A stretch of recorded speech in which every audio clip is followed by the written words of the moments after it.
Paano naman kung wala ka ng service assignment bilang isang security guard dahil matanda ka na by reason of age? Magkano ang separation pay na makukuha mo? 1 month pay for every year of service. Okay. Kung sa redundancy, magkano yung makukuha mong separation pay? 1 month pay for every year of service. Halimbawa naman si kumpanya, nag-install siya halimbawa ng mga machine or mga robots, gano'n, di ba? Nauuso na yon. So, kailangan na niyang tanggalin yung mga empleyado kasi meron siyang ipinalit na machine. Ang tawag doon, installation ng labor saving device. Ang makukuha mong separation pay ay 1 month pay for every year of service. Now, meron pa bang isang instance kung saan makakakuha ka ng 1 month pay for every year of service? Yes. Yung tinutukoy natin halimbawa, kapag nag-file ka ng illegal dismissal case laban sa iyong employer, nanalo ka. Siyempre, ang award niyan, kapag nanalo ka, reinstatement ang ibibigay sa'yo ng korte and full back wages.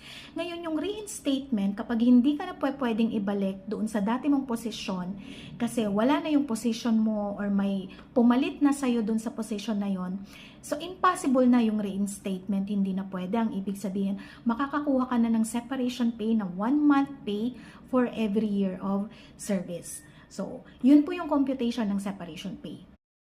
Yun dun sa nabanggit natin kanina, di ba meron tayong nabanggit na 1/2 month pay for every year of service. So kung naka 2 years in service ka na, meron kang makukuhang 1 full month ng separation pay, tama?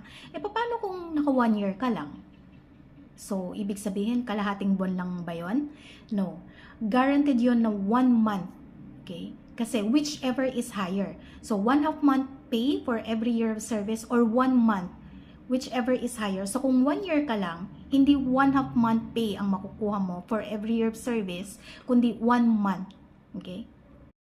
Sa computation po ng separation pay, ang computation ay base sa latest na sahod ng empleyado, latest salary rate. So, basic lang ba o kasama yung allowance? Hindi lang po basic ang kasama. Kasama din po yung regular allowances na tinatanggap ng empleyado sa computation ng separation pay. So, basic salary plus regular allowances. Yun ang computation. Yun ang isasama sa computation.